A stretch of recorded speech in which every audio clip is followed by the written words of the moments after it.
Bonjour à tous. Quand les besoins de chauffage diminuent et que les besoins d'eau chaude sanitaire augmentent, la question du dimensionnement des installations se pose. Comment bien dimensionner une installation? Comment choisir également les équipements? CEGIBAT les débat.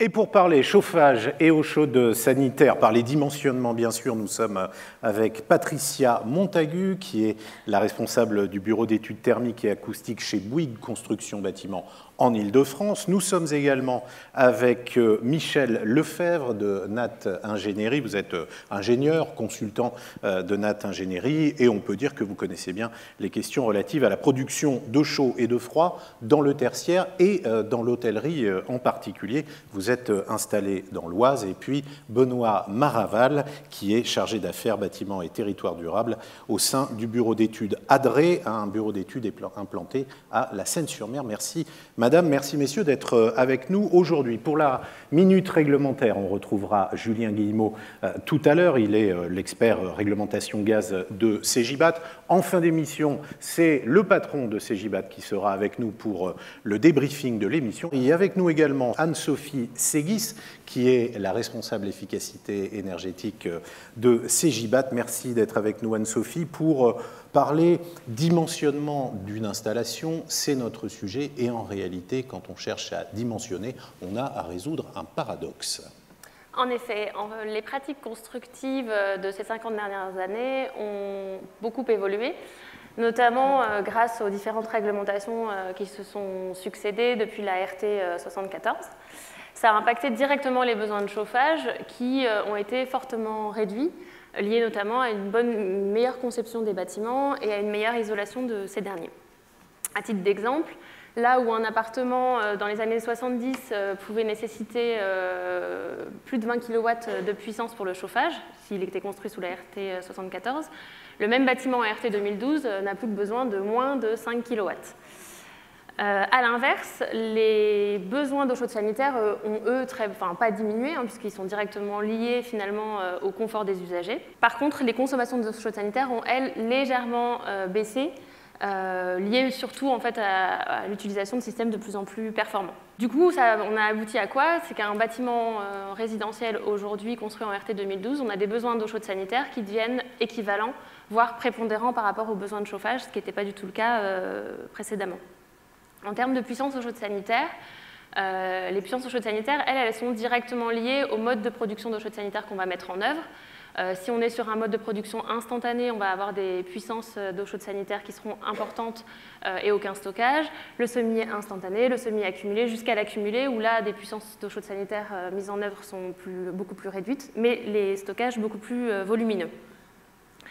À ce titre, il est intéressant de noter qu'un immeuble collectif construit en 1974 d'une trentaine de logements, on avait une puissance eau chaude sanitaire qui représentait en accumulé 10% de la puissance chauffage.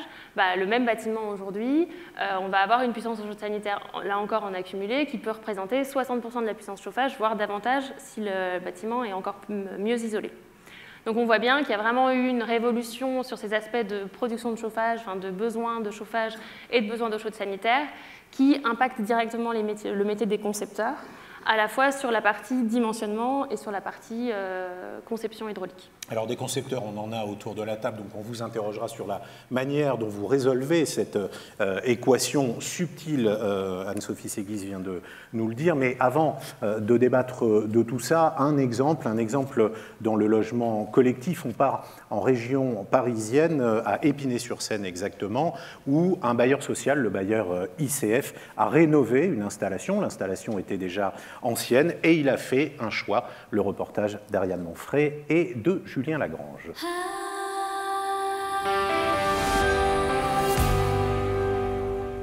La résidence ICF La Sablière comprend 5 bâtiments de 40 logements chacun. Pour chauffer l'ensemble, le bailleur social a remplacé en 2006 l'ancienne chaudière de 1997 par 2 chaudières à condensation fonctionnant au gaz naturel. Elles ont une puissance unitaire de 450 kW et sont installées en cascade, modulant de 30 à 100%.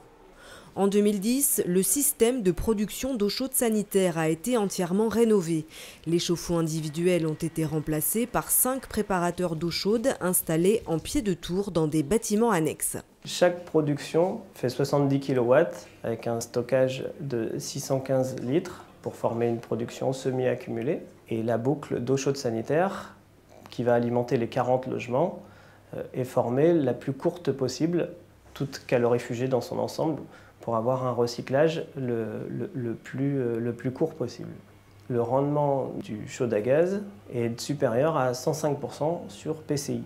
La température de CS est programmée à 58 degrés et la perte de boucle est de seulement 2 degrés. Alors voilà une solution dans le logement collectif. Qu'est-ce que vous pensez, madame, messieurs, de cette solution? Je précise ma question. Est-ce qu'on n'est pas là face à déjà une forme de surdimensionnement des installations? Cette conception, moi, me paraît tout à fait honorable. Je n'ai pas été payé pour le dire, en tous les cas. On est sur ce qu'on appelle une séparation des fonctions. C'était quelque chose qui était très décrié il y a quelques années. Néanmoins, j'ai souvenir au Mans, sur la ZAC de Coulennes, avoir fait ce genre d'installation, mais donc ça date de ma toison. Donc, quand vous avez fait ces choix, quelles étaient vos motivations? Les motivations étaient un tout petit peu différentes. À l'époque, c'était le maître d'ouvrage avait deviné que son réseau primaire de chauffage perdait beaucoup d'énergie l'été, et la proposition qui avait été faite, c'était de dire on va mettre des satellites. Je parle avec mon époque, on parlait de satellites. Ce que ce monsieur vient de présenter, c'est un chauffe-eau par pied d'immeuble, par exemple, ou pied de cage d'escalier. C'est une solution tout à fait souhaitable aujourd'hui sur certaines installations. Mais on doit encore le proposer sur des immeubles même encore plus simples. On peut séparer les fonctions. Une chaudière sur le toit pour le gaz, je le fais au Mercure Pantin en ce moment, c'est le hasard. Patricia Montagu, sur les options qui ont été retenues ici, puisque sur ce que nous dit Michel Lefebvre aussi sur cette séparation des fonctions. Là, on se trouve dans une rénovation. Donc, où la chaufferie, elle faisait déjà le chauffage, et l'eau chaude sanitaire était faite indépendamment avec des chauffe-eau individuels. Donc, une chaufferie qui alimente plusieurs bâtiments, il était très judicieux de mettre une production en pied d'immeuble pour éviter les pertes de réseau et de bien maîtriser toutes ces pertes de consommation. Donc c'est très bien de... Benoît Maraval. Oui, après, je ne connais pas les détails de l'opération, mais c'est vrai que alors, la chaufferie au pied d'immeuble, ça paraît intéressant. La question qu'on peut se poser, c'est est-ce que séparer les fonctions chauffage et ECS, c'est opportun, alors qu'on pourrait se dire, avec un seul système, on pourrait faire les deux. Donc ça se tranche au... Merci d'avoir soulevé la question, parce que c'est exactement celle que je m'apprêtais à vous poser. Ce choix de la séparation des fonctions, est-ce qu'il est pertinent en général, ou est-ce qu'il y a des circonstances dans lesquelles il vaut mieux choisir une autre option? Il faut bien regarder au cas par cas, évidemment, en fonction des rapports de puissance, et c'est bien tout l'objet aujourd'hui. Sur du logement, les rapports de puissance sont en train de s'inverser. On peut avoir tendance, si on veut minimiser le coût de l'opération, à mutualiser les fonctions. Après, si on a un peu plus de budget, on peut séparer les fonctions et que le chauffage soit produit avec son meilleur rendement et le CS soit produit avec son meilleur rendement également. Quel serait le problème si on en arrivait à surdimensionner l'installation? Parce qu'après tout, sous-dimensionner, on le comprend, on n'est pas en capacité de chauffer, ou alors on a une eau chaude sanitaire qui n'est pas à température ou qui ne vient pas au moment où on la demande, mais surdimensionner par prudence d'une certaine manière, en quoi serait-ce un problème, Anne-Sophie? surdimensionnement, c'est que on va avoir, enfin, les chaudières, elles sont aujourd'hui pas capables de moduler de 0 jusqu'à leur puissance nominale. Donc elles vont moduler, là on a eu le cas d'une chaudière qui modulait à 30%. On a aussi des chaudières aujourd'hui qui sont capables de moduler jusqu'à 20% sur de la chaufferie collective. Si on surdimensionne, ces 20%-là, ils vont représenter une puissance déjà presque au-delà de la puissance appelée en mi-saison, par exemple. Donc dès lors qu'on va rentrer en mi-saison, on va être dans le cas du cyclage de l'installation. Et le cyclage, c'est générateur de moins bon fonctionnement, pertes thermiques et du coup chute du rendement. Donc c'est bien une question d'optimisation de la performance énergétique au bout du compte, c'est ça le sujet. Oui, c'est aussi une question de coût, hein, parce que si on augmente la puissance, on va impacter le coût du projet. Et c'est aussi, je pense, une question de pratique, parce que un surdimensionnement sur une installation type chaudière condensation, on va moins bien fonctionner, mais un surdimensionnement sur d'autres typologies d'installations, comme sur du solaire thermique, là, on risque carrément de plus du tout fonctionner. Donc c'est aussi la pratique qu'il faut remettre en question, l'espèce d'habitude de surdimensionner pour prendre ceinture et bretelles. Benoît Maraval d'Adré. Il y a un autre enjeu qu'il ne faut pas oublier, c'est que les chaudières d'il y a 20 ans, elles fonctionnaient en marche-arrêt, et chaque fois que le brûleur se déclenche, il n'est pas dans ses conditions optimales de combustion. Donc il pollue beaucoup plus que dans les conditions dans lesquelles il est mesuré en usine. Pourquoi ne pas s'en tenir à l'application stricte des normes qui existent par ailleurs, après tout, et qui sont là, qui sont faites pour ça? Au niveau des normes, on a une norme qui nous sert à déterminer les puissances de chauffage. Cette norme dans laquelle il est intégré un certain nombre de pratiques, mais qui n'est pas une obligation, et notamment un paragraphe sur la relance, des coefficients de relance pour pallier à des baisses de température de 2, 3, 4 degrés. Or, dans nos bâtiments d'aujourd'hui à forte inertie, un ralenti, par retour d'expérience, on perd moins d'1 degré. Donc, voilà une norme qui donne une méthode de calcul pour les besoins de chauffage, mais dans lequel il faut aussi prendre du recul sur de la façon dont c'est rédigé. Ce référentiel n'est pas complet ou peut-être plus adapté à la situation actuelle. Vous partagez ce diagnostic, Anne-Sophie ? Oui, complètement. Et ce qui est un petit peu aussi, pas inquiétant, mais qui va un peu dans ce sens-là, c'est qu'il y a certains référentiels, donc là je ne parle pas de normes, mais plutôt de référentiels de certification, qui se basent sur ces normes-là et qui, voire même, leur mettent un petit coefficient encore supérieur. Donc si on fait la norme plus le coefficient de relance plus le coefficient du certificateur, on en arrive à des puissances, on en arrive à du surdimensionnement de base, quoi. Michel Lefebvre va peut-être se moquer, mais est-ce que, puisqu'il s'agit de méthodes de calcul en réalité, pourquoi ne pas se contenter d'additionner la puissance nécessaire pour faire du chauffage à la puissance nécessaire pour faire de l'eau chaude sanitaire? C'est trop simple? C'est malheureusement, oui. Là, on regroupe dans une même production de chaleur chauffage et eau chaude sanitaire. C'est l'invitation que vous faites. Donnons des chiffres et je crois qu'on les partagera, on les discutera. Allons-y. Aujourd'hui, le chauffage d'un logement, c'est 2,5 kW. On peut se baser là-dessus. La puissance pour faire l'eau chaude sanitaire, c'est 1,5 kW. Quand on met un petit peu d'eau chaude et de volume accumulé à côté. Mais l'addition arithmétique de 2,5 et 1,5, ça nous fait 4. Et ces 4, il ne faut pas les installer. Il faut ajouter simplement 0,5 kW. Est-ce qu'on ne peut pas travailler en alternance? C'est-à-dire de dire, voilà, il y a des moments où il faut impérativement chauffer, très bien, la puissance est consacrée au chauffage, et puis d'autres moments où ça n'est pas nécessaire, et là, on fait de l'eau chaude sanitaire.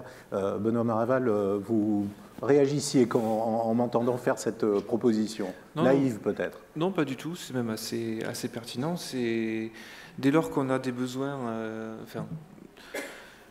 Je reviens sur la question de la norme. Allez-y. La norme elle permet de quantifier la quantité d'énergie qu'il faut amener dans les bâtiments. Après, le cheminement pour arriver à la puissance qu'on installe dans la chaufferie, il est relativement libre.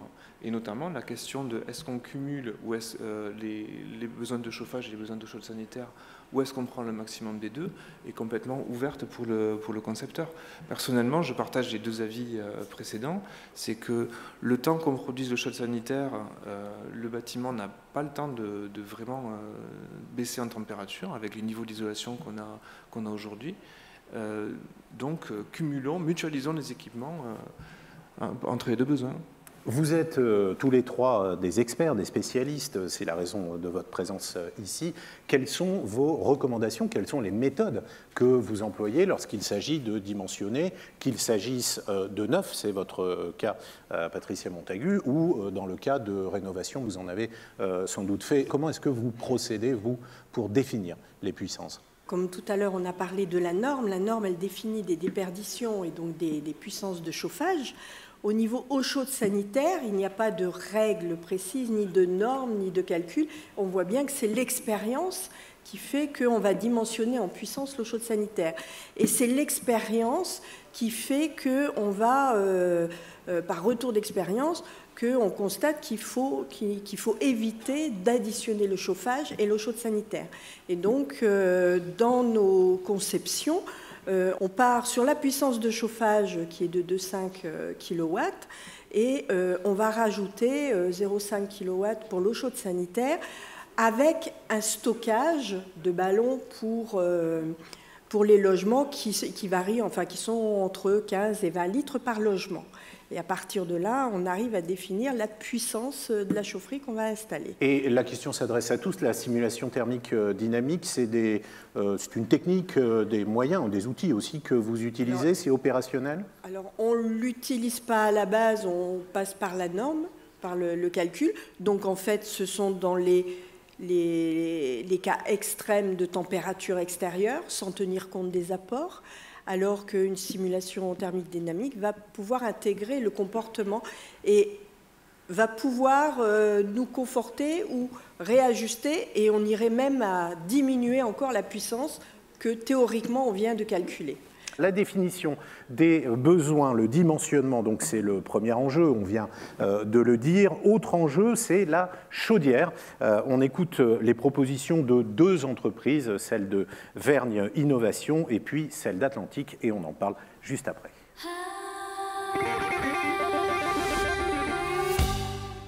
L'entreprise Vergne Innovation a développé et mis au point une gamme de chaudières à condensation qui module dans une très grande plage de puissance, puisqu'on module des 0,8 kW à 28 kW et bientôt jusqu'à 34 kW, donc en continu, avec un rendement qui est constant sur toute la plage de modulation.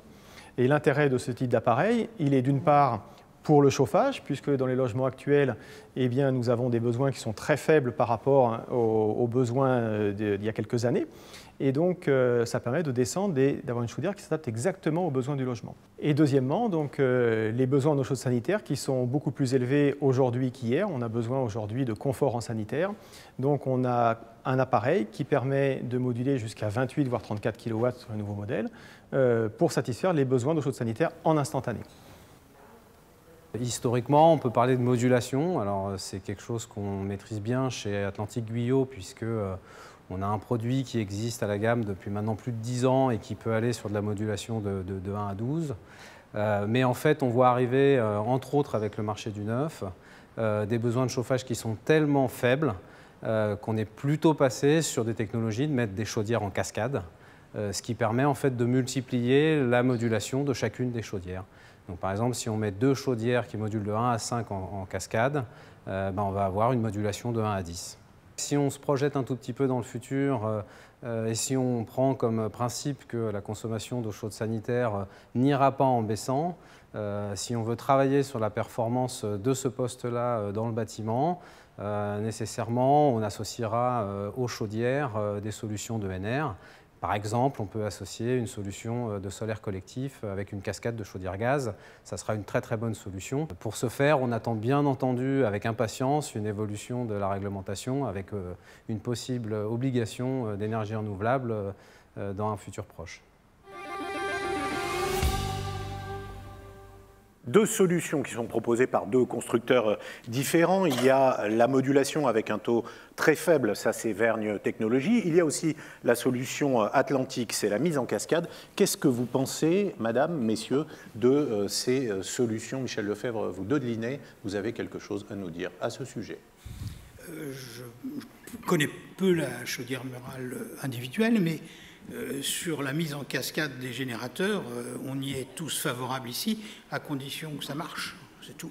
Il y a, voilà, vous avez des doutes là-dessus? Vous pensez que dans certains cas, ça ne marche pas que sur le papier, ça marche bien.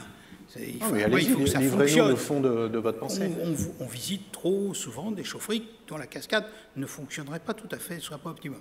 Néanmoins, ce qui veut être dit aujourd'hui, effectivement, ce n'est plus des cascades comme on les faisait à une époque, avec une chaudière qui s'arrête et puis la deuxième qui se met en service.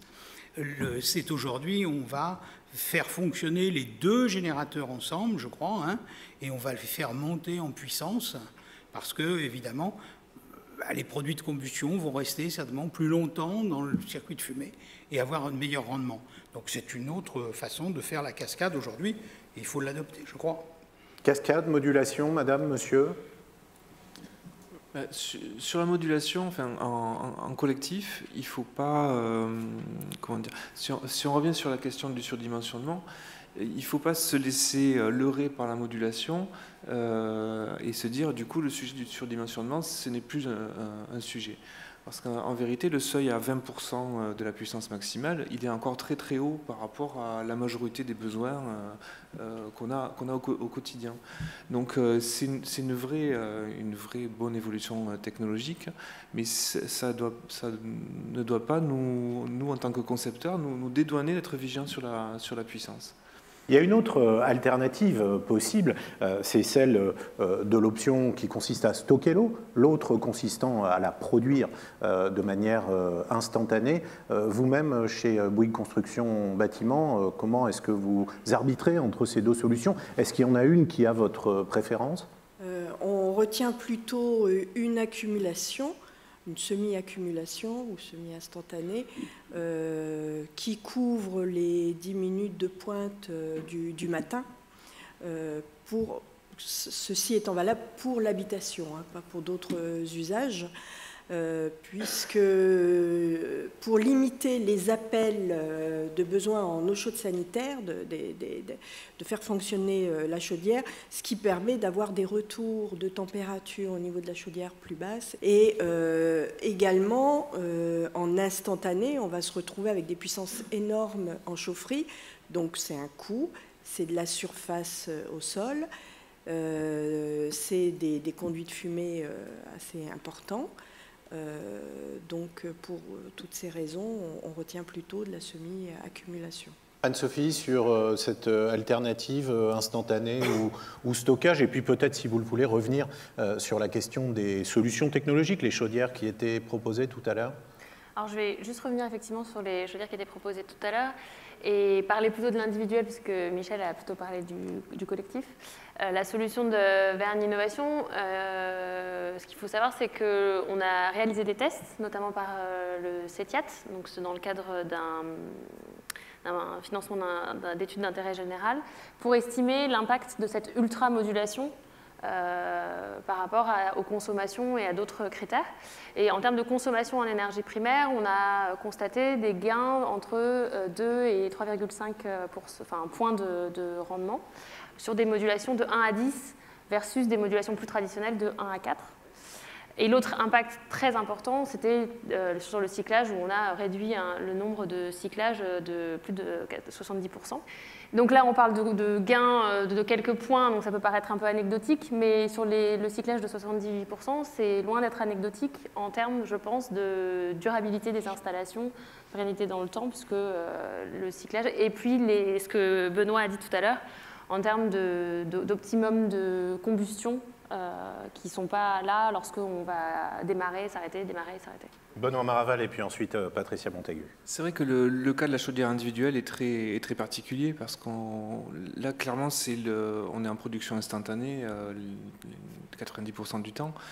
Donc on a une chaudière qui est dimensionnée strictement pour l'eau chaude sanitaire. Elle fait 20-24 kW que pour le besoin d'eau chaude sanitaire instantanée, alors que dans un appartement, comme Michel disait tout à l'heure, le besoin de chauffage, il est 10 fois plus petit. Donc on est clairement ultra surdimensionné avec une chaudière individuelle, donc une solution qui module beaucoup et là très intéressante. On a un nouvel arrivant sur le plateau, il n'est pas nouveau dans les débats, mais il vient d'arriver pour un point sur la réglementation. Il s'agit de Julien Guillemot, qui est le responsable réglementation gaz de Cegibat. Et mon cher Julien, depuis le début, nous parlons de dimensionnement. On cherche évidemment à dépenser moins d'énergie, à émettre moins de pollution. On peut être amené aussi parfois à vouloir gagner de la place. Dans ce cadre-là, peut-on installer dans une même chaufferie plusieurs installations, et en particulier des installations au gaz? Je vous le demande. Eh bien oui, bien sûr François, il est possible d'installer plusieurs appareils de production de chaleur dans un local chaufferie, avec un ou plusieurs compteurs associés d'ailleurs. Ce qu'il faut surtout respecter, c'est d'avoir une seule alimentation en gaz en fait pour ce local-là. Alors concrètement, on peut voir en image ce schéma-là. Donc, on voit qu'on a un coffret gaz qui est enterré, un coffret de détente de coupure qui est sur le domaine public. Alors enterré, pourquoi? Parce qu'il alimente en fin de compte un bâtiment avec deux installations, une installation pour le concessionnaire automobile et une installation pour les logements collectifs qui sont au-dessus. Donc ce coffret est enterré parce qu'on voit aussi que sur le pourtour de l'installation, on a une vitrine et qu'il serait très difficile d'incorporer un coffret en élévation. À partir donc, de cet élément, on va alimenter directement la chaufferie en passant par un organe de coupure spécifique chaufferie. Derrière cet organe de coupure, on a deux compteurs. Un compteur qui sera dédié à un appareil qui alimentera probablement le concessionnaire et un autre compteur qui alimentera les logements. Donc en fin de compte et en définitive, ce qu'il faut retenir, c'est qu'un local chaufferie peut contenir plusieurs installations de production de chaleur. On y trouvera les compteurs et que la tuyauterie qui se situe en amont de ces compteurs sera sous la responsabilité de GRDF et devra être réalisée suivant ses prescriptions. Merci Julien Guillemot. Pour alimenter la réflexion, le débat, je vous propose d'entendre un autre point de vue de bureau d'études. Il s'agit de celui de Dominique Sénat. Écoutez-le.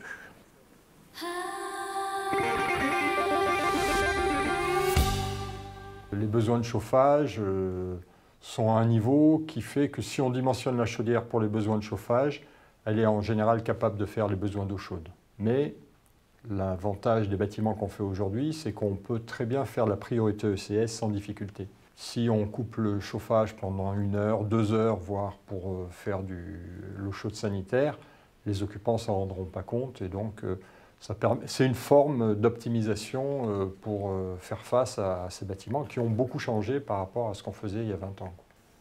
Dans le logement, l'eau chaude sanitaire a vraiment une spécificité, c'est qu'elle nécessite de la haute température. Donc il faut qu'on ait des dispositifs de production de chaleur qui soient adaptés à cette haute température, qu'on sache faire de l'eau à 60 degrés, qu'on maintienne un bouclage à 60 degrés, ce bouclage qui est très déperditif. Donc toutes les techniques plutôt comme les chaudières sont bien adaptées pour faire la production d'eau chaude sanitaire comme on en a dans les logements, quoi. Il existe 2-3 logiciels utilisés par les bureaux d'études en France pour déterminer précisément les besoins du bâtiment et puis aussi vérifier son respect de la réglementation. C'est sur cet aspect-là que l'utilisation des logiciels est très poussée et même assez exigeante. Et ensuite, ce qui compte beaucoup dans notre dimensionnement des bâtiments, c'est l'expérience depuis 10 ans sur les bâtiments performants, de constater leur comportement, de tenir compte aussi de tous les retours d'expérience qui ont été diffusés depuis quelque temps, puisque des bâtiments ont fait l'objet de suivis très précis, et on sait à quel point ils sont surdimensionnés. Des STD ont été faites qui permettent aussi de se donner des points de repère. On n'est pas obligé de faire une STD chaque fois qu'on fait un dimensionnement de chauffage ou d'eau chaude d'un bâtiment de logement, mais ces STD qui ont été faites nous ont permis d'avoir des repères et d'être certains d'être dans le juste pour s'approcher des optimums. Une réaction de Michel Lefebvre sur ce que vient de dire Dominique Sénat, et puis ensuite on entendra Patricia Montagu. Oui, c'est parfait, c'est bien dit, c'est bien préparé par Dominique. Ce qui nous vient un petit peu, c'est que tout ceci, on a l'impression que tout devrait s'installer et fonctionner normalement. Alors qu'en fait, on fait un peu trop d'erreurs. Alors, il faut le positiver en tous les cas. Et ces erreurs, elles tiennent à quoi? Elles tiennent effectivement à des besoins qui ont diminué d'un côté, à des nouveaux produits qui arrivent, des pompes à chaleur gaz. Je pense à ça et je veux le réagir comme ça. Sur des audits de PAC gaz, vous avez dit effectivement... Et normalement, ça s'installe comme des chaudières. C'est vrai, il y a une arrivée, il y a une sortie. Eh bien, il y a des installations et des grosses qui se sont montées en parallèle. On a mis des packs gaz en parallèle de chaudières. Donc, il y a bien quelque chose à faire. J'ai envie, là aussi, de dire et de réagir en disant, aujourd'hui, on fonctionne avec des guides qui datent de ma toison, une fois de plus. C'est les années 80. Donc ça s'explique aussi, l'énergie coûtait pas cher, vous avez disparu au moment de votre séparation, hein, et puis vous revenez. Mais aujourd'hui, nos institutions ne sont pas là pour nous avoir créé ces... Alors, il manque des guides génériques. Les industriels se sont chargés de la chose. Ils ont tous leur schéma tech, etc. Mais aujourd'hui, il manque un générique au milieu de tout ça. On reviendra sur cette question du guide en même temps. Est-ce que la perche n'est pas suffisamment longue et étendue pour que vous la saissiez, Anne-Sophie? Pas de guide, pas de documentation, nous dit Michel Lefebvre. Alors effectivement, on va sortir à l'été un guide sur les chaufferies gaz qui va traiter la problématique de la conception hydraulique et qui va surtout traiter la problématique de dimensionnement et donner certaines clés pour accompagner les bureaux d'études, et notamment les jeunes bureaux d'études, par rapport à cette problématique-là. Je voulais aussi rajouter qu'au niveau des dimensionnements, le chauffage donc, a une part très faible, mais on se porte sur l'eau chaude sanitaire, et l'eau chaude sanitaire avec tous les nouveaux systèmes et tout ce qui est développé en ENR, et donc l'accumulation est là aussi pour récupérer de l'énergie des productions ENR qu'on va mettre en place. Donc tout ça, ça vient se rajouter dans les dimensionnements de nos chaufferies. Vous noterez que je bois régulièrement, hein, ce n'est pas un problème d'alcool, hein, c'est juste pour être agréable à notre sponsor qui a vraiment fait un effort sur les accessoires cette fois-ci. Félicitations, Brice Febvre. Il nous écoute depuis près d'une heure maintenant, il est le directeur de CEGIBAT, c'est Brice Febvre. Un petit débrief, mon cher Brice, à l'issue de cette conversation sur le dimensionnement des installations. Bonsoir à tous. Vous avez en effet abordé un sujet central, celui du dimensionnement du chauffage et de l'eau chaude. Donc tout d'abord, je voulais vous remercier tous les cinq pour ces échanges. Moi, je voulais, en guise de conclusion, partager un petit constat que l'on fait. On se rend compte qu'un certain nombre d'acteurs de la construction ont parfois tendance à trop se concentrer sur l'objectif de performance théorique, le fameux calcul de positionnement RT 2012, hein, ce sésame qui permet d'obtenir la reconnaissance réglementaire, les labels, parfois au détriment d'une vérification du bon fonctionnement de l'installation, d'un bon dimensionnement. C'est ce sujet si vaste que l'on a abordé rapidement ensemble. Et je pense qu'il est important vraiment de prendre en compte ce point, d'autant plus que les techniques évoluent, les besoins d'habitat évoluent. Alors, je pense que pour les jeunes thermiciens, c'est vraiment essentiel. Et moi, je considère qu'un jeune maître d'œuvre, il doit avoir plein de qualités, conduire des chantiers, faire des pièces de CCTP, faire de la saisie réglementaire. Mais un point clé, et Michel l'abordait, c'est vraiment la problématique de l'hydraulique. Quelle que soit la solution énergétique, je pense que la maîtrise de la conception hydraulique est essentielle. Et puis, pour les plus expérimentés, c'est partager leur expérience et puis ajuster leur façon de concevoir Et c'est vrai qu'en l'absence de normes et de règles, souvent c'est l'expérience, comme vous l'expliquez bien tout à l'heure. Alors, que fait Cegibat concrètement sur le sujet? Pour nous, c'est un sujet important d'accompagner la filière. Alors, vous l'avez déjà abordé, hein. Moi je voulais citer 3 points. Premier, c'est la schémathèque hydraulique. On a travaillé avec de nombreux partenaires de bureaux d'études notamment pour mettre à disposition aux professionnels des schémas types de fonctionnement qui traitent les configurations les plus traditionnelles pour donner vraiment des bons conseils pour dimensionner. Ce n'est pas...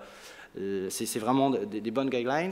Le deuxième point, on a lancé depuis peu l'Académie Cegibat, ce sont des journées techniques, 2 jours sur la chaufferie, on a 8 dates aujourd'hui, destinées au bureau d'études. On fait une journée sur la conception de la chaufferie, sur la partie hydraulique, et une journée sur la réglementation gaz, et ça marche très bien. Et puis le dernier point, vous en avez parlé avec Anne-Sophie, c'est la publication très prochainement d'un guide sur le chauffage. Il devrait arriver d'ici quelques semaines, au mois de juillet. Et puis le travail sur l'eau chaude sanitaire. Michel en parlait, il n'y a pas qu'à remettre la couleur du guide, ce serait si simple, on l'aurait déjà fait, mais en tous les cas on y travaille parce qu'on se rend compte que voilà, dimensionner le chauffage, dimensionner l'eau chaude sanitaire, tous les acteurs de la filière nous disent c'est vraiment important de repartager ensemble et de diffuser les bonnes règles de conception. Merci beaucoup Brice Fèvre, merci aussi à Michel Lefebvre, à Benoît Maraval, à Patricia Montagu, merci aussi à Anne-Sophie Séguis et à vous tous qui nous suiviez ici au Salon de l'Aveyron. Salut à tous.